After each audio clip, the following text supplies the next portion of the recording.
In today's economy, more people than ever are looking to buy and sell businesses. But how do you do it? Welcome to the Deal Board, presented by Transworld Business Advisors. Straight talk about real deals and real people. Listen to stories, interviews, and expert advice to help your business sale, merger, or acquisition process. Now, here are your business exit experts, Andy and Jessica. Hey, welcome back, everybody, to a very special episode of the Deal Board. We are going to talk about nonprofits and the ability to sell the assets inside of nonprofits and what to do when the board is completely out of control. And I've been on many nonprofit boards. I know that as well. And with me today, I have my partner, Kaye from Transworld Business Advisors, which also does commercial real estate. And he is in charge of our commercial real estate. And Alan also used to be an attorney, right, Alan?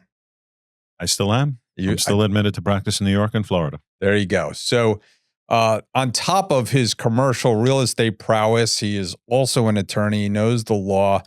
And we, have a specific situation where we just sold a building that was owned by a nonprofit, correct? Andy, thank you for having me on. Yes, we just sold a temple that was owned by a nonprofit organization for many years. Right. And so with that, let's just start out first by saying you cannot sell a nonprofit, correct? 100%. You can sell the assets of a nonprofit, but you cannot sell a nonprofit. Right. And those assets need to be sold to another nonprofit. That's correct. Absolutely. And the monies that go into the nonprofit have to be used for the nonprofit's mission. It can't be taken by the founder of such nonprofit as quote unquote profits. Actually, to be specific, you can sell an asset of a nonprofit, right? But the proceeds from the sale of the asset must remain with a nonprofit. You're 100% right. Right. Cannot be used for any personal uses or reasons. Right. Yeah, you could sell a asset of a nonprofit to a for-profit company, or well, no? What we did in this situation is we sold the building, the physical structure of the building, to a tenant who had been in the building, who is also a nonprofit, but they could have bought it even if they weren't a nonprofit, as long as the proceeds remain with the nonprofit moving forward. Right. So, and in that process, I just recently wrote an article on how to handle a board of directors that is out of control. And oftentimes when these nonprofits go to sell their assets, it's a very, very difficult decision for them to do that. It's not only a difficult decision, it becomes a whole emotional decision. Right. This synagogue has been in place since, I believe, the 80s. Was very successful at one time. Unfortunately, what's happening now is that membership is dwindling. Some of the membership, unfortunately, passes away. The focus has changed today. Families don't stay as long as they used to. So the revenue is substantially down, and there comes a portion of time when you have to sell. There was one of the oldest synagogues in Miami, Temple Bethel, recently had to do the same thing. They had to close their doors because their membership went from over 1,800 families to 150 families, I believe. Wow. Yeah, it's changing times. And a lot of times when this happens, the board of directors of these charities or nonprofits have become dysfunctional, or they've become weakened over time. And there's a lot of indecision that goes into this. And I've seen this firsthand with several of the boards that I've been on.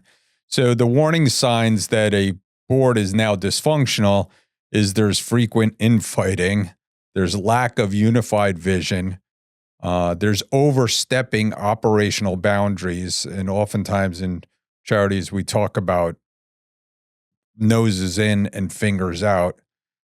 There's low attendance to the board meetings until something like this comes up, and then all of a sudden everybody's interested. And then there's conflicts of interest where people are pushing their personal agendas. So all that happened in your deal, it sounds like. To varying degrees. But I will tell you, probably the most common is the one you mentioned, that people pushing their own personal agendas.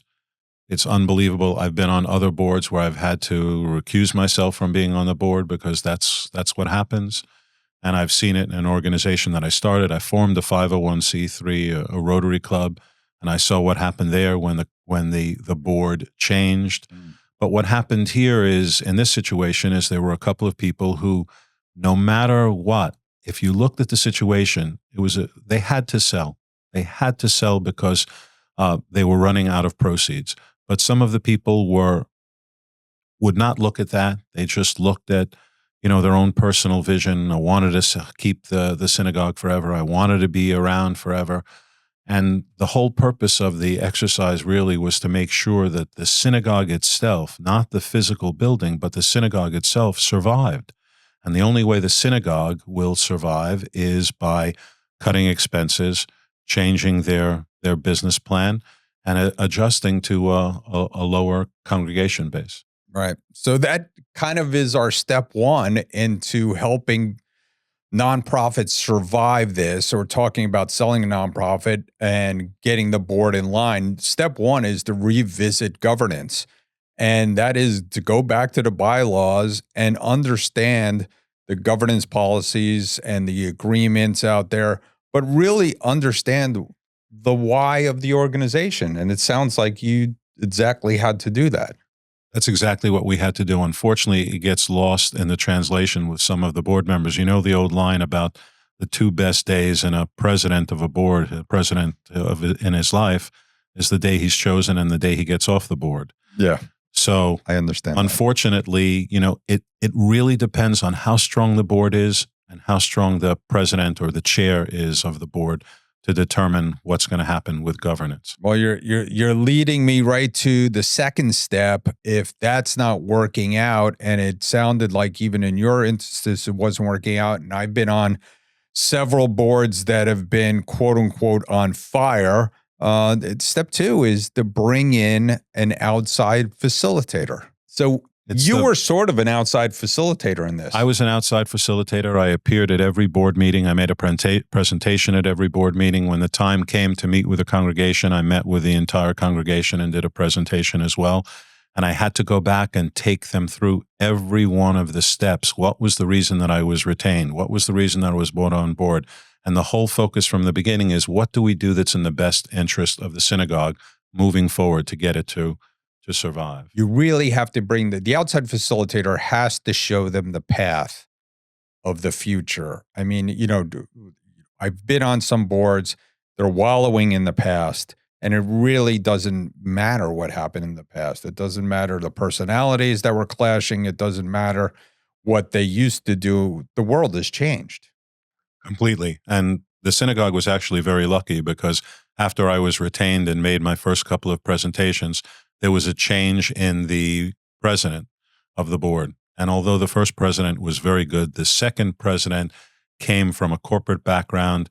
He really understood the whole idea of governance, as you're talking about. The old expression, if you want to make an omelet, you got to break some eggs. He understood what had to be done in order to change the things. Well, that's step three. That's step three in our process of straightening out a board is sometimes you have to change the chairperson. And, if the current chair is not up for doing what it takes and not actively managing the meetings, I've been on so many board meetings where I have to look at the chair and say, where on the agenda are we exactly, or trying to enforce the rules. Sometimes you have to make a change. And I've been on several boards of charities where the chairperson was the originator of the charity, and or the chairperson has been there for well over a decade as the chairperson. And I don't know why, but I've replaced two of those kinds of chair people in the past. And it's not about trying to really change things, or it's really trying to move the whole organization forward. And, getting in there, making sure the meetings have a purpose, making sure you're following an agenda, and reminding everybody of why you're there. Things change over time. Somebody could have been a great chair or a great president at one time, and then, either they get tired of it, or the focus in their life changes, or people come on the board who are very challenging. It also has to do with making the right decisions of picking board members who will best support the agenda of the board. People don't realize that it's the board who makes the decisions for the organization. It's not the individuals. And you have to have the right type of people that are going to support it and that are going to further the goals of the organization. Yeah, I mean, that kind of goes through step 4 of number 1, you have to realign around the mission of the strategy. So a lot of times when we've had these kind of nasty board situations, we've actually had a strategic planning session because you need to get everybody back on the same page and singing from the same song sheet, that we're going to look at the strategic priorities for the next 1 to 3 years. We're going to set up the performance metrics, and we're going to get behind the organizational leadership. Maybe it's a new executive director, but you have to get everybody to be realigned together. And step 5 is addressing the members that are problems directly. So it sounded like you had to do that. We had to do that, and thankfully, there were a few of them, but the one major, proponent for not selling was very good at bringing other people in, and because a lot of times he just did not give the correct message. So, fear was used to instill people who supported him. But I agree with you. You have to find the right people. But sometimes, when you get on a board, you find people who you thought would be strong, and they end up being weak. And you can't always change the board people in the middle. But in our situation, it was very important. Immediacy was a big focus because financial issues were paramount, and they had to make a change. And let's talk about this. When you have problem board members, or in this case, you have people in the congregation or people that are involved with the nonprofit. I was on a nonprofit recently where it wasn't really the board members. The board members were aligned. It was, part of the founder, and it was part of the employees that were kind of pushing back against the strategic direction of the charity. And so sometimes, you can't wait for a board meeting to get these people in line or to try to gather strength and unity. You have to meet with them offline. 100%. And another thing that the new president instilled is he brought the executive board back into session, so he could have 4 or 5 or 6 people, however many it was, who he could, explain the situation to, who were more rational, who were more willing to listen. And they were an asset in terms of helping the rest of the board. So it's very important to have a good, strategic executive board. Right.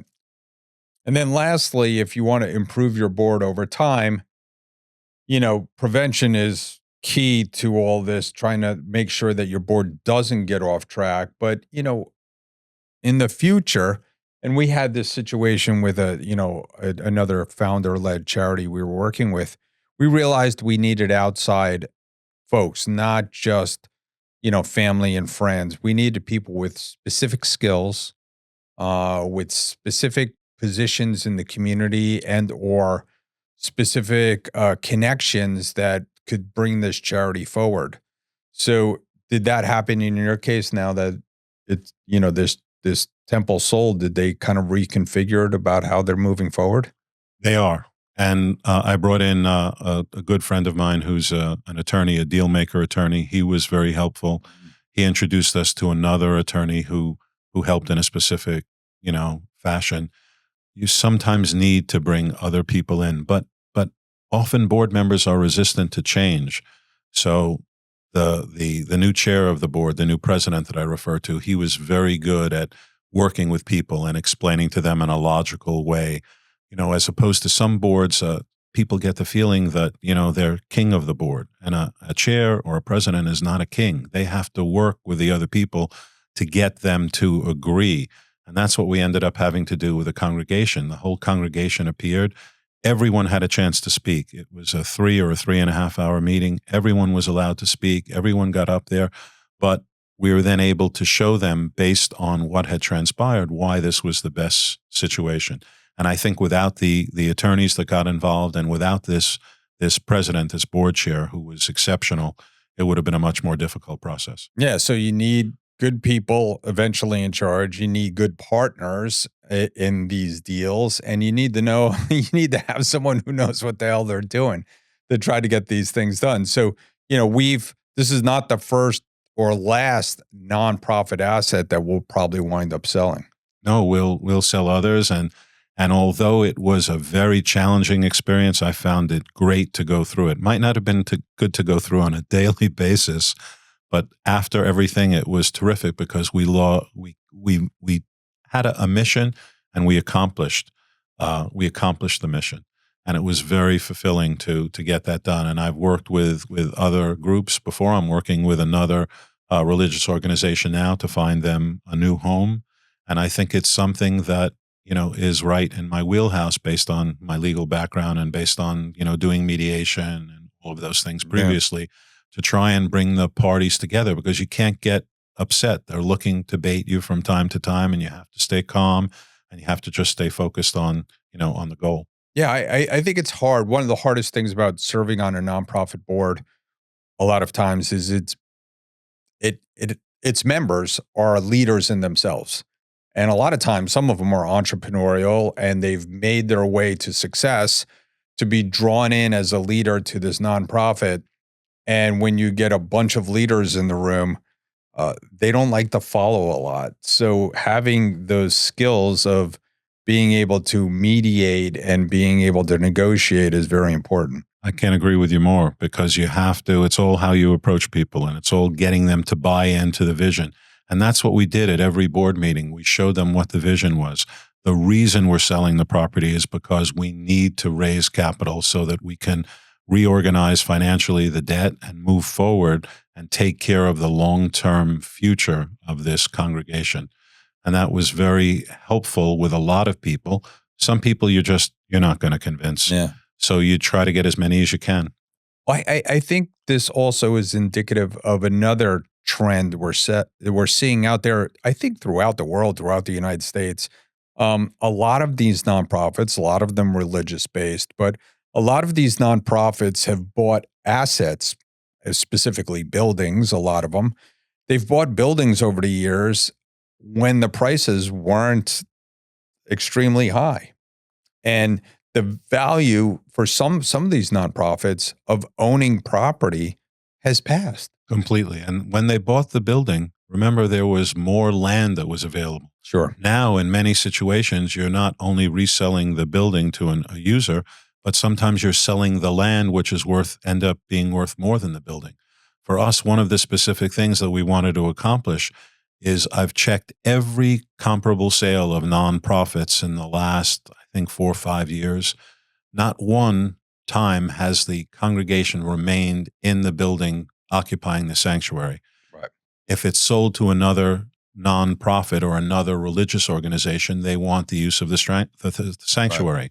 Here we were able not only to negotiate a transaction, which was a very fair price, and there was no retrade at all, but we were able to work out a lease for the synagogue to remain in the building for several years in order to determine where their next meeting place will be.